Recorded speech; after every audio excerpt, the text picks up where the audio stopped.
আসসালামু আলাইকুম। এখন শুনবেন সংবাদ শিরোনাম। যাত্রী বোঝাই করে সদরঘাট ছেড়ে যাচ্ছে লঞ্চ। মর্মান্তিক দুর্ঘটনার পরও সচেতন হয়নি মানুষ। ভাড়া নিয়ে মিশ্র প্রতিক্রিয়া।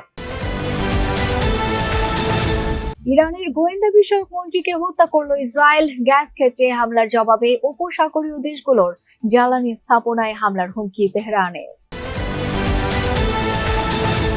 শেষ মুহূর্তে লঞ্চ বোঝায় মানুষ ছুটছে বাড়ির পানে। বাস স্বল্পতার পাশাপাশি মহাসড়কে গাড়ির ধীরগতি, উত্তরের 2 রেল রুটে এখনো ভোগান্তি। শেষ মুহূর্তে ঈদ কেনাকাটায় ব্যস্ত নগরবাসী। যমুনা ফিউচার পার্কে ক্রেতা দর্শনার্থীর ভিড়। এতক্ষণ শুনছিলেন সংবাদ শিরোনাম, এবার বিস্তারিত। ঈদের ছুটিতে রাজধানী ছাড়ছেন ঘরমুখ মানুষ। পরিবার প্রিয়জনের সাথে ঈদ উদযাপনে রেল, সড়ক ও নৌপথে ঢাকা ছাড়া মানুষের উপচে পড়া ভিড়। এদিকে সকাল থেকেই কমলাপুর রেলওয়ে স্টেশনে যাত্রীদের উপচে পড়া ভিড় লক্ষ্য করা যাচ্ছে। টিকিট নিয়ে প্ল্যাটফর্মে দীর্ঘ সময় ধরে অপেক্ষা করছেন যাত্রীরা।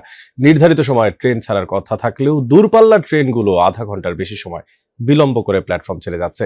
সবচেয়ে সময় বিপর্যয় হয়েছে নীলসাগর ও একতা এক্সপ্রেস ট্রেনে। রাত থেকে যাত্রীরা স্টেশনে অপেক্ষা করছেন। এই ট্রেনের অতিরিক্ত 3টি কোচ সংযোজন দেওয়া যায়নি, যার কারণে এই 3 কোচের যাত্রীদের টিকিট ফেরত নিয়ে সমমূল্যের অর্থ দেওয়ার ঘোষণা দিয়েছে রেলওয়ে কর্তৃপক্ষ। যেহেতু ঈদের 2 দিন বাকি, ফলে যে যেভাবে পারছেন টিকিট নিয়ে কিংবা টিকিট ছাড়া ছাদে চড়েও ঝুঁকি নিয়ে বাড়ি যাচ্ছেন। ঈদে লঞ্চে করে বাড়ি ফেরার চাপও চোখে পড়ার মতো। লঞ্চে জায়গা পেতে ভোর রাত থেকে সদরঘাট লঞ্চ টার্মিনালে উপচে পড়া ভিড়। টার্মিনালের পন্টুরে লঞ্চ থামা মাত্রই ঘরমুখী যাত্রীরা হুড়মুড়িয়ে নৌযানে উঠছেন। গতকাল দুর্ঘটনায় প্রাণহানির পরও যাত্রীদের মধ্যে কোনো সতর্কতা বা সচেতনতা দেখা যায়নি। যাত্রী পূর্ণ হলেই ছেড়ে যাচ্ছে নৌযানগুলো। তবে বরগুনা, মুলাদি, ভাসানচরে লঞ্চ টার্মিনালে না আসায় যাত্রী ভোগান্তি চরমে।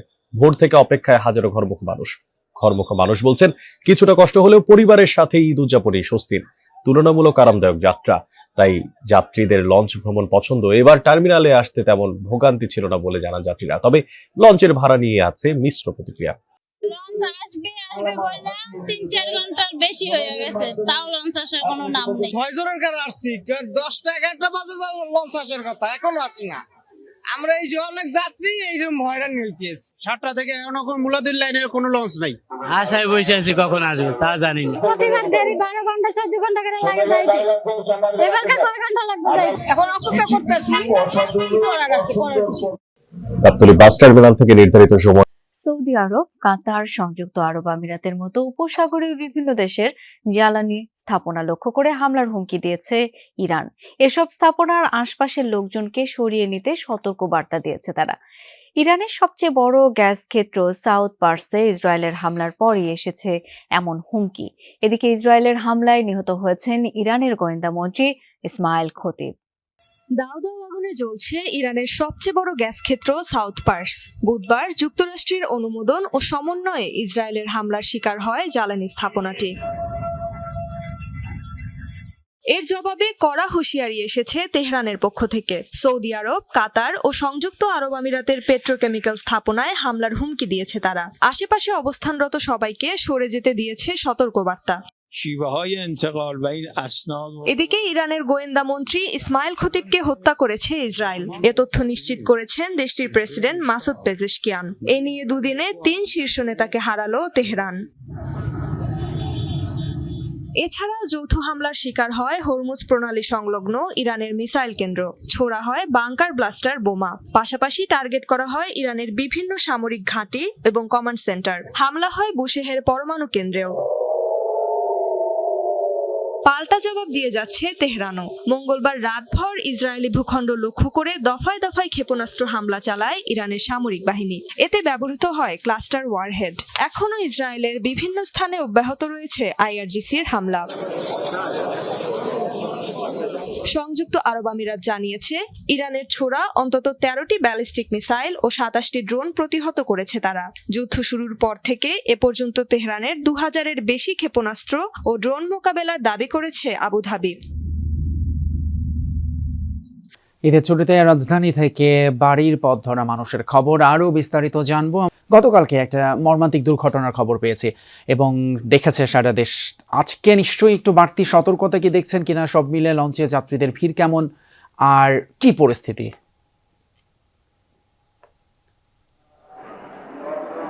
তিতুমির গতকালকের ঘটনার পর সরকারের পক্ষ থেকে, বিশেষ করে বিআইডব্লিউটিএ মন্ত্রণালয়ের পক্ষ থেকে একটি তদন্ত কমিটি গঠন করা হয়েছে এবং এই ঘটনায় যারা দায়ী, যেই লঞ্চটি ধাক্কা দিয়েছিল সেটির সারেংকে গ্রেফতার করা হয়েছে এবং আজকে যেন একই ধরনের ঘটনা না ঘটে, পুনরাবৃত্তি না হয় সেটির ব্যাপারে সজাগ দৃষ্টি রাখছে এখানে যারা বিআইডব্লিউটি এর কাজ করছে। বিশেষ করে গতকালকের যে ঘটনাটি ঘটেছিল, ছোট ছোট নৌকায় করে লঞ্চে ওঠার চেষ্টায় থাকে সব সময়, এটা বাড়তি ভিড় যখন থাকে সেটি যেন না হয়, ছোট নৌকাগুলো যেন আশেপাশে ভিড়তে না দেয়া হয়, সেই জায়গাটিতে সতর্ক করছে বিআইডব্লিউটি এর পক্ষ থেকে। সেটি একেবারেই বন্ধ করে দেয়া হয়েছে বলা যায়। যে আর যে ভিড়ের কথা, অর্থাৎ সদরঘাটে যেহেতু ঈদ একেবারে হাতে সময় নেই, তো এই সময়টাতে আসলে যেভাবে ভিড় থাকার কথা সেরকমটি আসলে নেই। মূলত মূল যে ভিড়টি সদরঘাট থেকে, সেই ভিড়টি গতকালকেই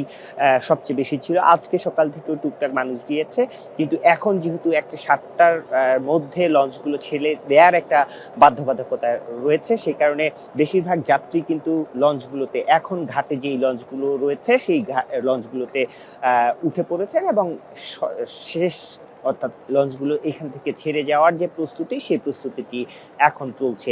অর্থাৎ এই ঘাটে এখন যে লঞ্চগুলো রয়েছে সেই লঞ্চগুলো কিছুক্ষণের মধ্যে হয়তো ছেড়ে যাবে। এই সদরঘাটে যেন এবার বাড়তি চাপ না থাকে, সে কারণে বছিলা এবং শিমুলিয়া, পূর্বাঞ্চলের শিমুলিয়া, এই নতুন দুটি ঘাট করা হয়েছে। ঈদ বাজারের খবর জানবো রাজধানী যমুনা ফিউচার পার্ক থেকে। শেষ সময়ের কেনাকাটা চলছে সেখানে।